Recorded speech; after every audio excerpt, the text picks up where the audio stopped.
Happy Mother's Day, Minnetonka. Welcome to our basic and showstopper design class for the Mother's Day kit with Minnetonka Community Ed.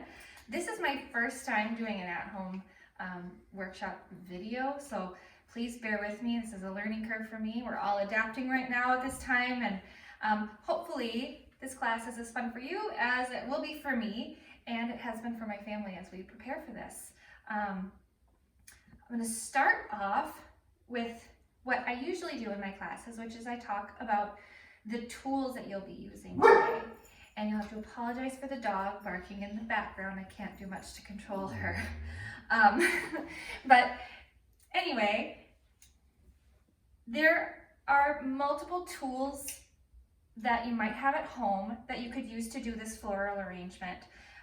When I'm talking in my classes, we generally use these floral shears. We can try to zoom in on these floral shears here. In your instructional packet that you'll be getting, there's some better images so you can see close up, but what we're looking for is not a scissor blade, and I'll come around to the camera. So a scissors has kind of a flat edge, it's not sharp, you can run your finger across it pretty easy. Where a floral shears or a floral snip, this one and this are the same type of blade. It's actually two knives, and if I were to run my finger across either of these edges or either of these edges, it is a knife and I would cut my finger.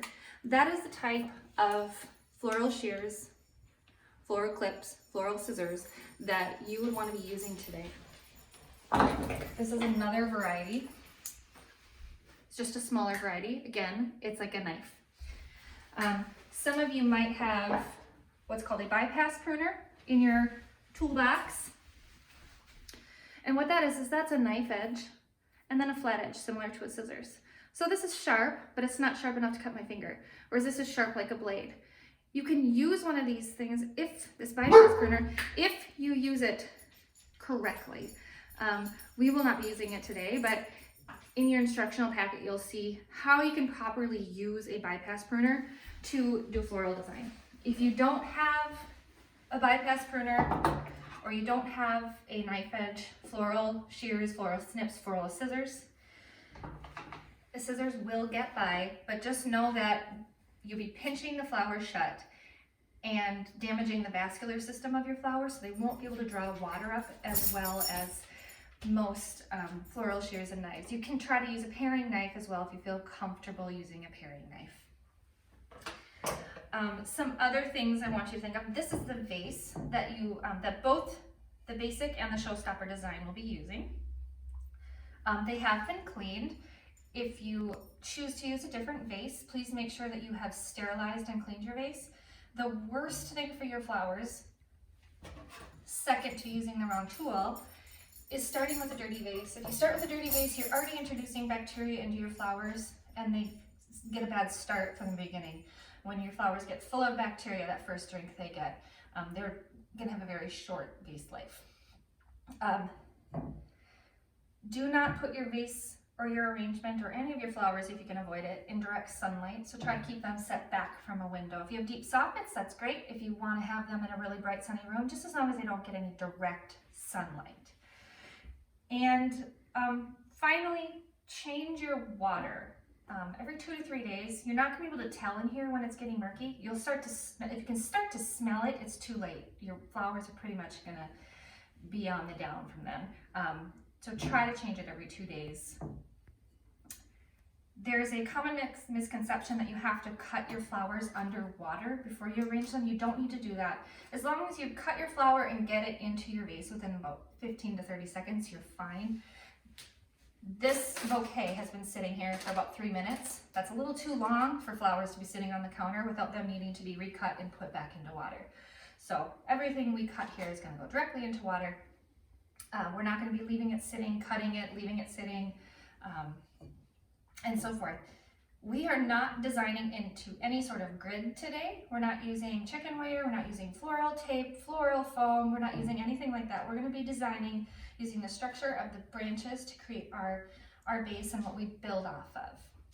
And in other designs, sometimes you will use a chicken wire and you can put that in here. If you feel that would give you more structure and you'd feel more confident, you're welcome to put a little wad of chicken wire in this space. So we're just gonna get right at it. So this is the showstopper bouquet.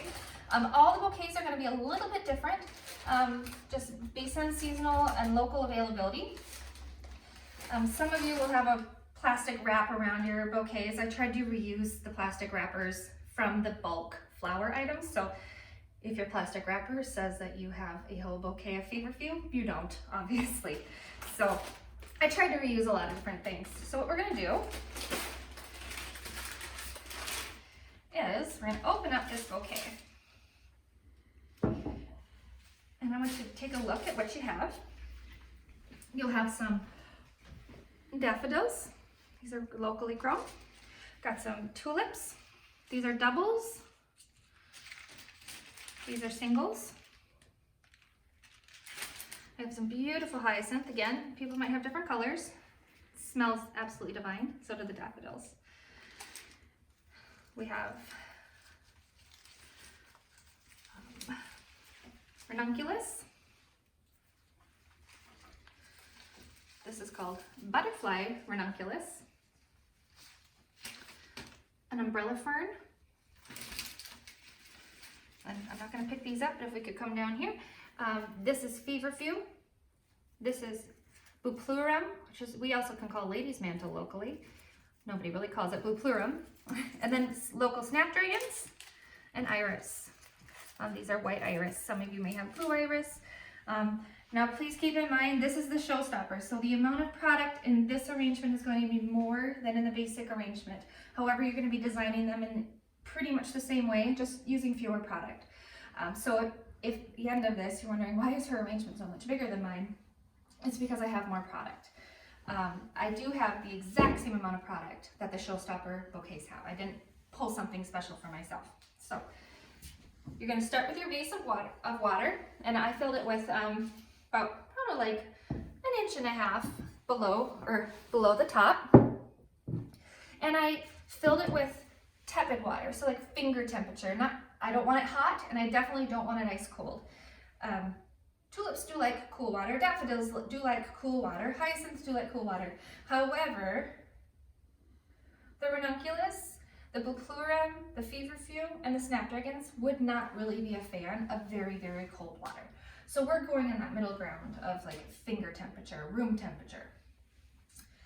To start, now if you feel the need, if you feel like you want to make a very large arrangement, there is enough product here.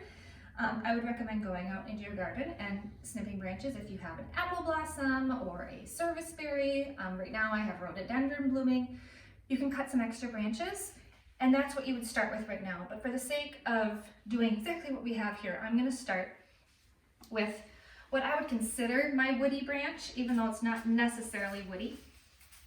I always start with foliage when I make my arrangements. The foliage provides a really good base for my arrangement and allows me to decide the size and the shape. So this is the bupleurum, the lady's mantle. If I could get this to grow in my garden in this size, that would be amazing, but I can't. It's pretty short. So you're gonna get a big branch like this probably. You might have some big ones, some short ones. They're all kind of bundled by weight. So if you do have a big branch like this, we can't just stick this in here, that would be silly. What we're going to do is try to cut this down into manageable pieces. So looking at this branch, if we need to zoom in, you can show you. This branch has this stem right here. This stem is fairly long. What I'm going to do, I'm going to cut this off, cutting at a 45-degree angle. The reason we cut at a 45-degree angle is that's the strongest angle, where if I drop this right down in my vase, the tip isn't going to break. We don't want to cut it flush because that doesn't have as much surface area for water to be drawn in. So then I can take this next one, stripping off any leaf that might potentially go below the waterline. Leaves introduce bacteria into our arrangement. So I have this one I'm going to cut off. I'm going to leave, let's see, these are all pretty long. So I'm just cutting my bupleurum down to manageable size pieces.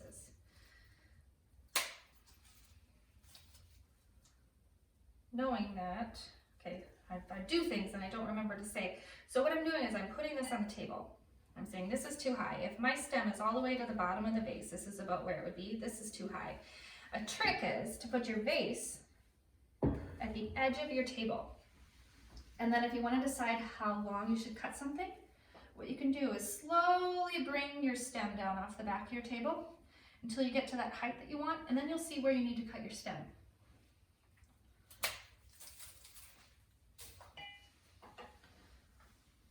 So I don't want to go much smaller than that.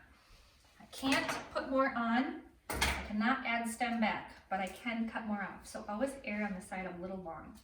So now with my buflurum, I'm going to use most of it. I'm going to leave a little bit behind for adding in if I need to later. But I'm going to try to get my general shape of my arrangement. So I left this one pretty long, and I think maybe too long. But I'm going to show you a fun trick. So I have this really long stem that's too long. If I cut too high up here, this is going to get, this little tiny piece here, it's going to go under the water. And I don't want that. This is a really nice little piece. If I cut right above that tiny little piece, now I have two. This is still long enough